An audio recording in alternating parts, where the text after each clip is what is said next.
இந்த பாவத்திலிருந்து என்னைய ரட்சிக்கிறது யார் எனக்கு ரட்சிப்பு தர முடியும்? ஒரு மனிதனுடைய பாவம் கழுவப்படுகிறதுக்கு ஒரே ஒரு வழிதான் உண்டு, அதுதான் இயேசு கிறிஸ்து.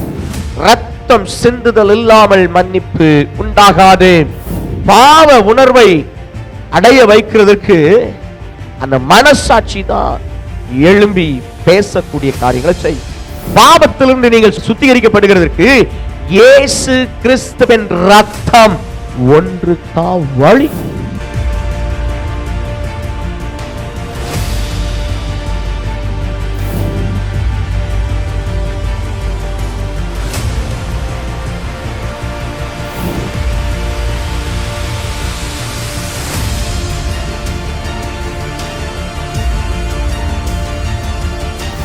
கர்த்தருக்கே மகிமை உண்டாவதாக.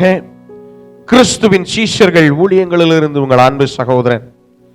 பிதாவாகிய தேவனுடைய அன்பும் கர்த்தராகிய இயேசு கிறிஸ்துவின் கிருபையும் பரிசுத்த ஆவியானவரின் அந்யோன்ய வழிநடத்தலும் பாதுகாப்பும் அரவணைப்பும் உங்கள் யாவரோடும் இருப்பதாக. ஆமென். சத்திய ஜீவ ஒளியின் மூலமாக ஒவ்வொரு வாரமும் உங்களை சந்திப்பதில் மகிழ்ச்சி அடைகிறேன். தேவன் நம்மிடத்தில் பேசுகிற காரியங்களுக்கு நம்முடைய இருதயத்தை செவிசாய்த்து தேவனுக்கு நேர உங்க இருதயத்தை திருப்பிட்டீங்கன்னா உங்க வாழ்க்கையில வெற்றிகள் நிச்சயம். இந்த உலக வாழ்க்கையிலே வெற்றிகளும் சமாதானங்களும் தேவ வல்லமைகளும் பெருகி வரும். ஆமென். அது மட்டும் இல்ல, பரலோக ராஜ்யத்துக்குள்ள உங்களை கொண்டு போக அந்த சத்திய வார்த்தையின் கீழ்ப்படிதல் உங்களுக்கு உதவி செய்யும். ஆமென். ஹல்லேலூயா. தேவன் ஆசீர்வதிப்பாராக. இந்த நாளிலும் கூட உங்களிடத்தில் பேசும்படிக்கு தேவன் எனக்கு தந்த ஒரு வார்த்தை சுத்திகரிப்பு. சுத்திகரிப்பு என்கிற வார்த்தையிலிருந்து உங்களிடத்தில் பேச விரும்புகிறேன். கர்த்தர் உங்களை வழி நடத்துவாராக. ஆமென். தீத்து 2:4 வாசிக்கிறோம். அவர் நம்மை சகல அக்கிரமங்களினின்று மீட்டுக் கொண்டு தமக்குரிய சொந்த ஜனங்களாகவும் நற்கிரியைகளை செய்ய பக்தி வைராக்கியம் உள்ளவர்களாகவும் நம்மை சுத்திகரிக்கும்படி நமக்காக தம்மை தாமே ஒப்பு கொடுத்தார். அல்லேலூயா. இதிலே வருகிற இந்த சுத்திகரிப்பு என்கிற காரியத்திலிருந்து தான் இன்றைக்கு 4 காரியங்களை பார்க்க போகிறோம். கர்த்தர் நம்மை பலப்படுத்துவாராக. முதல் காரியம், ஒப்பு கொடுக்கப்பட்ட இயேசு கிறிஸ்துவால் சுத்திகரிப்பு. கர்த்தராகிய இயேசு கிறிஸ்து நாம் சுத்திகரிக்கப்பட வேண்டும் என்பதற்காகவே தம்மை தாமே நமக்காக ஒப்பு கொடுத்தார். இந்த வசனம் அப்படிதான் காட்டி கொடுக்குது. அவர் நம்மை சகல அக்கிரமங்களினின்று மீட்டுக் கொண்டு. அல்லேலூயா. அநேகருக்கு ஒரு பெரிய காரியம், நான் இந்த பாவத்தை எங்க போய் கழுவுவேன்? இந்த பாவத்திலிருந்து என்னைய ரட்சிக்கிறது யார் எனக்கு ரட்சிப்பு தர முடியும்? இப்படிப்பட்ட ஒரு பெரிய பாவத்துல விழுந்துட்டனே, எனக்கு மன்னிப்பு உண்டா?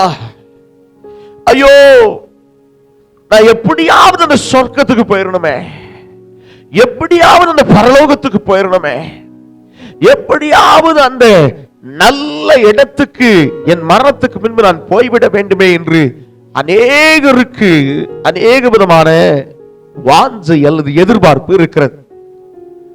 அதனால தான் மாற்று சமயத்துல சில காரியங்களை செய்யறது நீங்க பார்க்கலாம். அவர்கள் சில நதிகளிலே போய் மூழ்கி வருவார்கள். புனித நதி என்று சொல்லி அநேக நதிகளை நம்முடைய இந்திய தேசத்திலே இருக்கிறது. நிறைய தேசங்கள்ல வெவ்வேறு விதமான நம்பிக்கைகள் இருக்கிறது, வெவ்வேறு விதமாக இருக்கிறது. ஆனால் சகல அக்கிரமங்களையும், அதாவது பாவங்களையும் அக்கிரமங்களையும் மீட்டுக் கொள்ளுகிறதுக்கு, அதாவது அந்த அக்கிரமத்துல வசனம் இப்படி சொல்லுது, ஒரு வசனம் அழகா இருக்குது. பாவத்தின் சம்பளம் மரணம். அல்லேலூயா. ஒரு மனிதன் பாவம் செய்வானால் அவனுக்கு மரணம் நிச்சயங்க. பாவம் செய்கிற ஆத்மா சாகும் என்று எழுதப்பட்டிருக்கிறது. இன்னொரு வார்த்தை, இன்னொரு வேத வசனம். அப்ப பாவம் செய்கிற ஆத்மாவாய் ஒருவன் இருக்கும்போது, அது சகோதரியோ சகோதரனோ, அவனுக்கு நேர என்ன வந்துருது? மரணம் வந்துருது. இயேசு கிறிஸ்து அந்த மரணத்தின் ஆக்கணையிலிருந்து நம்மை நீக்கும்படி அவரை பழுதற்ற பலியாக பிதாவினிடத்திலே தன்னுடைய இரத்தத்தை சிந்தி அந்த மகா பரிசுத்த ஸ்தலத்துக்குள்ள,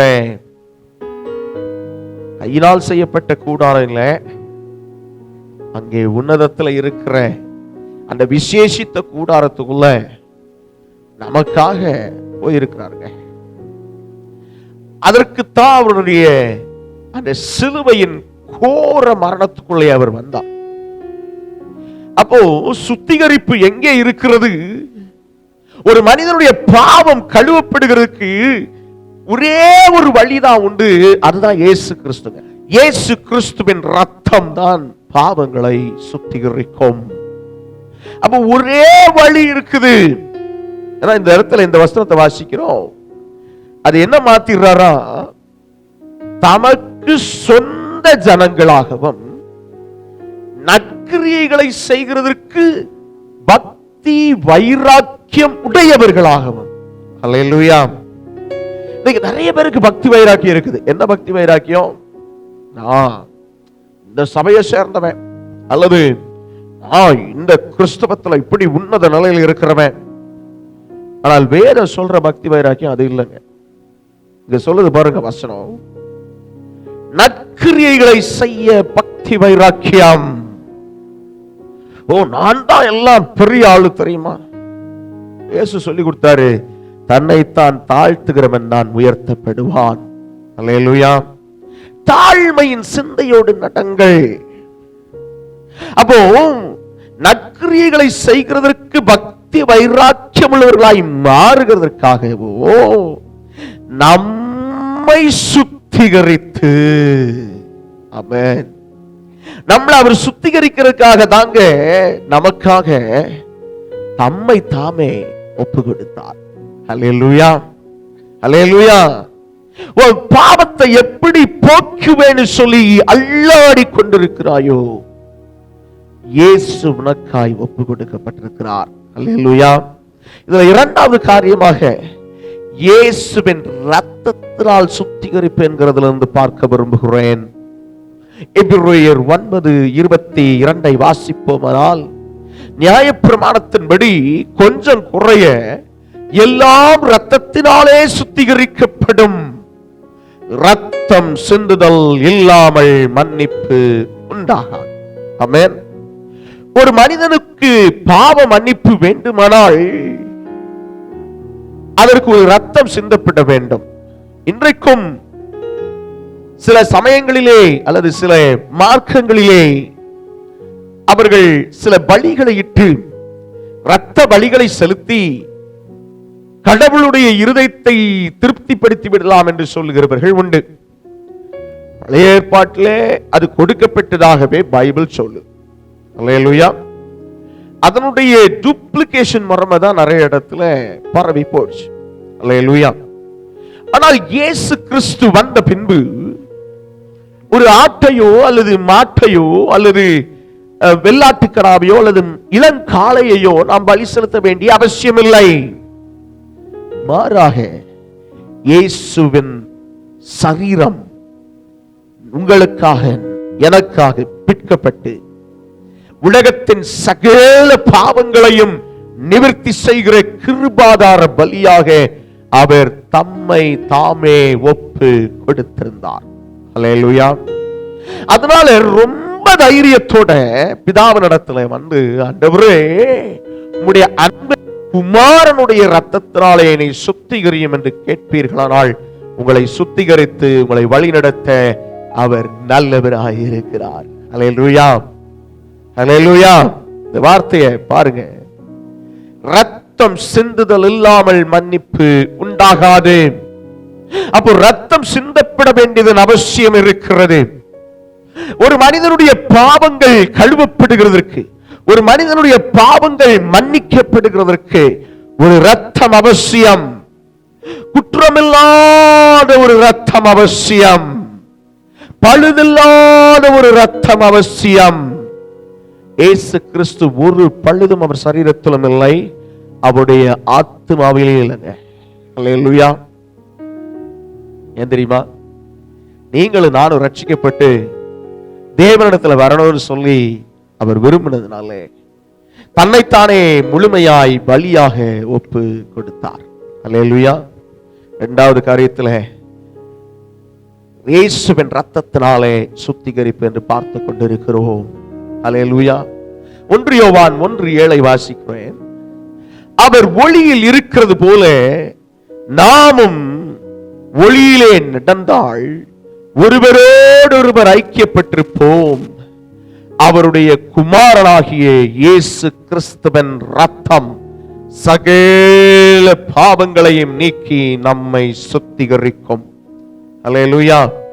என்னை கேட்டுக் கொண்டிருக்கிறவர்களே, நீங்க ஒருவேளை இயேசுவை அறிஞ்சவங்களோ அல்லது அறியாதவங்களோ, அறிந்தவர்களா இருப்பீர்களானால் நான் பாவியா இருக்கிறேனே, எனக்கு இன்னும் விடுதலை இல்லையே என்று சொல்வீர்களானால் இயேசுவின் ரத்தத்தை நீங்கள் பயன்படுத்துங்கள். இயேசுவின் ரத்தத்தினால் உங்களுக்கு விடுதலை வேண்டும். இன்னும் 2 காரியங்கள் இருக்கிறார், தொடர்ந்து சொல்றேன்.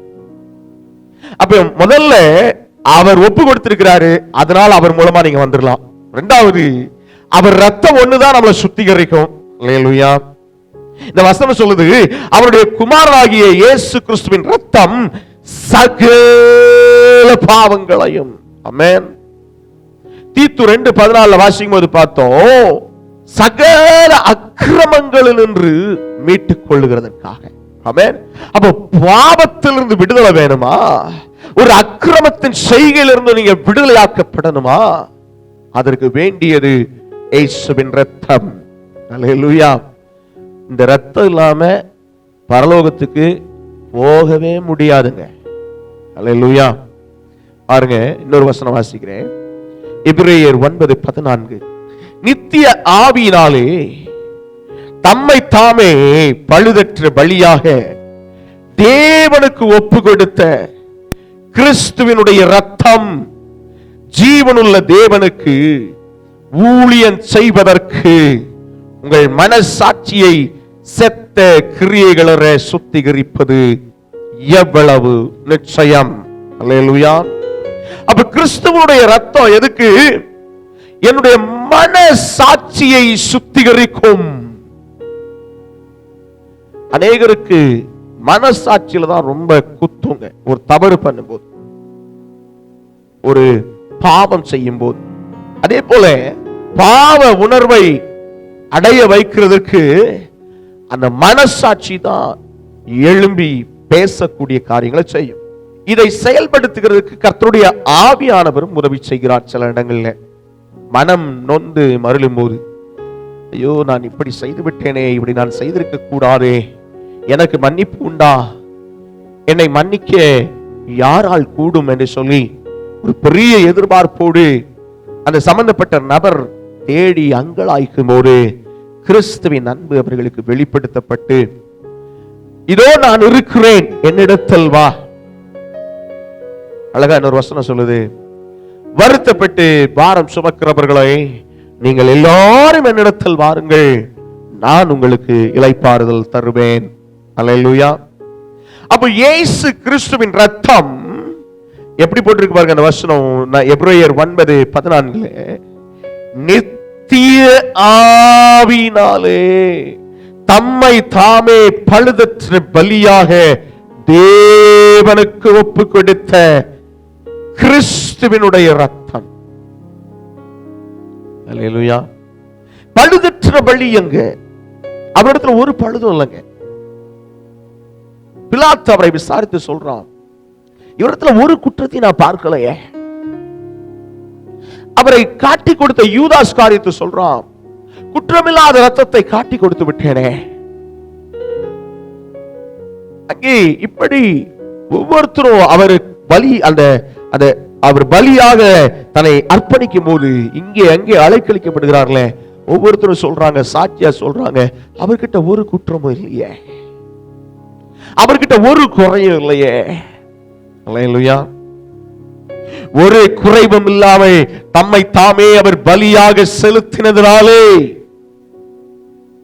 தேவனுக்கு ஒப்பு கொடுத்த கிறிஸ்துவனுடைய ரத்தம் ஜீவனுள்ள தேவனுக்கு ஊழியம் செய்கிறதற்கு உங்கள் மனசாட்சியை செத்த கிரியைகளால் சுத்திகரிப்பது எவ்வளவு நிச்சயம். ஆமென். இயேசு கிறிஸ்துவின் ரத்தம் நம்முடைய மனசாட்சியை சுத்திகரிக்கிறதா இருக்கிறது. அல்லேலூயா. ஆண்டவரே வந்து, ஆண்டவரே உங்க ரத்தத்தினால் என்னை சுத்திகரிங்கன்னு சொல்லி கேளுங்க. உங்க ரத்தத்தினால் என்னை சுத்திகரித்து என்னை வழி நடத்துங்கன்னு கேளுங்க. ஆமென். கர்த்தர் உங்களை வழி நடத்துவாராக. மூன்றாவது காரியம், பாவங்களை நீக்கும் சுத்திகரிப்பு. ஆமென். எபிரேயர் 1:3 வாசிக்கிறேன்.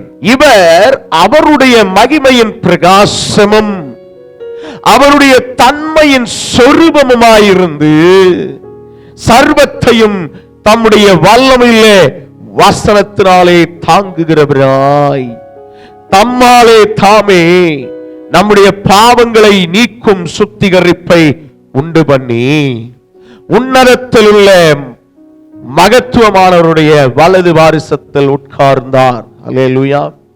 இந்த இவர்னு போட்டிருக்கு இல்லையா, இவர்னா யாரு? எபிரேயர் 1:2 வசனம், அதாவது நம்ம வாசித்த 3வது வசனத்துக்கு முந்தின வசனம். இந்த கடைசி நாட்களில் குமாரன் மூலமாய் நமக்கு திருவுளம் பற்றினார். ஆமென். இயேசு கிறிஸ்துவை பற்றி தான் சொல்லுகிறது. ஏன்னா அடுத்த வார்த்தையை கவனிப்பீங்கன்னா, இவரை, யாரை? இயேசு கிறிஸ்துவை சர்வத்துக்கும் சுதந்திரவாளியாக நியமித்தார். இவரை கொண்டு உலகங்களையும் உண்டாக்கினார். அல்லேலூயா.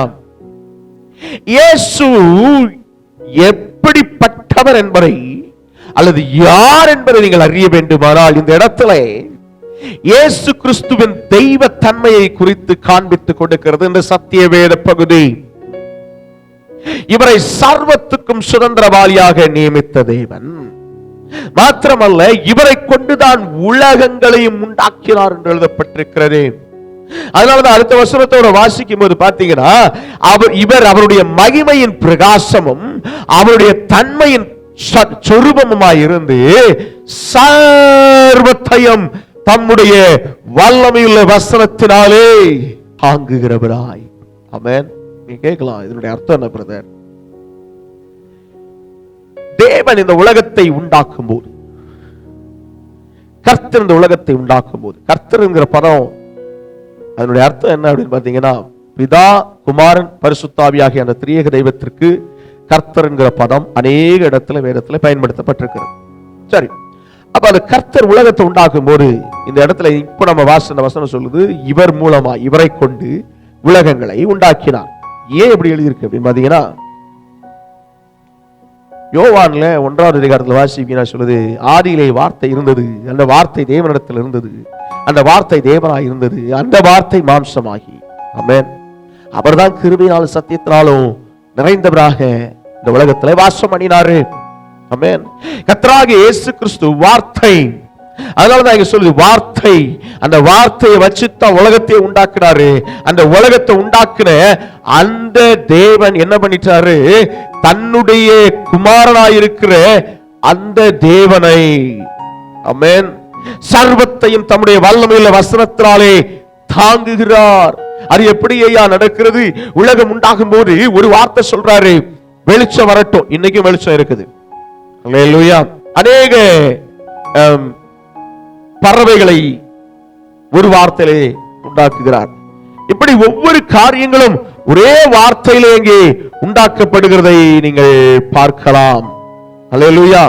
ஒரே வார்த்தையிலே எல்லாவற்றையும் உண்டாக்கி விடுகிறார். பூமியை உண்டாக்கி சூரியனை உண்டாக்கி அந்த இடத்துல வைக்கிறார். இன்னைக்கு அறிவியல் நீங்க பாத்தீங்கன்னா, சூரியன் ஒரு டிகிரி முன்னாடி வந்தா கூட இந்த உலகத்துல யாரும் வாழ முடியாது. அல்லேலூயா. அது கரெக்டாய் வைக்கப்பட்டிருக்கிறது. அதனாலதான் அந்த வசனம் சொல்லுது, சகலத்தையும் சர்வத்தையும் தம்முடைய வல்லமையில வசனத்தினாலே தாங்குகிறவராய். அப்படிப்பட்டவர் தான். ஆனால் என்னது, தம்மாலே தாமே நம்முடைய பாவங்களை நீக்கும் சுத்திகரிப்பை உண்டு பண்ணினார். ஹல்லேலூயா. பாவத்திலிருந்து நீங்கள் சுத்திகரிக்கப்படுகிறதற்கு இயேசு கிறிஸ்துவின் ரத்தம் ஒன்று தான் வழி. ஹல்லேலூயா.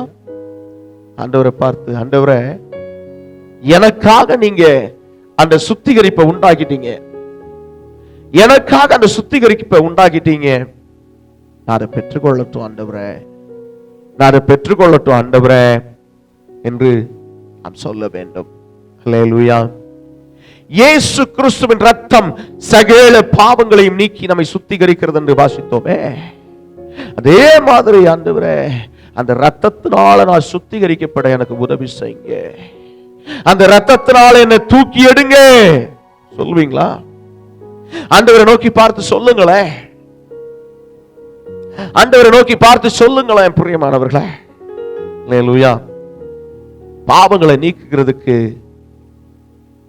இயேசுவின் ரத்தம் சிந்தப்பட்டதுங்க. நீங்க கேட்கலாம், பிரதர் இதை எப்படி பெற்றுக்கொள்கிறது, இதை எப்படி பெற்றுக்கொள்கிறது? கிறிஸ்துவை அறியாத ஜனங்கள் கேட்டுக்கொண்டிருப்பீர்களானால், அல்லது ஒருவேளை மாற்று சமயத்தில் இருக்கிறவர்கள் கேட்டுக்கொண்டிருப்பீங்களா? அல்லது எனக்கு தெரியும் பிரதர் இயேசுவை பத்தி, நான் கிறிஸ்துவ குடும்பத்தில் தான் பிறந்திருக்கிறேன், ஆனா எனக்கு பாவ மன்னிப்பு நிச்சயம் இருக்குன்னு எனக்கு தெரியல அப்படின்னு சொல்லுவீங்களா? நான்காவது காரியமா ஒன்றை காட்டித்தர விரும்புகிறேன். பாவங்களை அறிக்கையிடும் போது சுத்திகரிக்கப்படுவீர்கள். ஆமென். பாவங்களை அறிக்கையிடும் போது சுத்திகரிப்பு.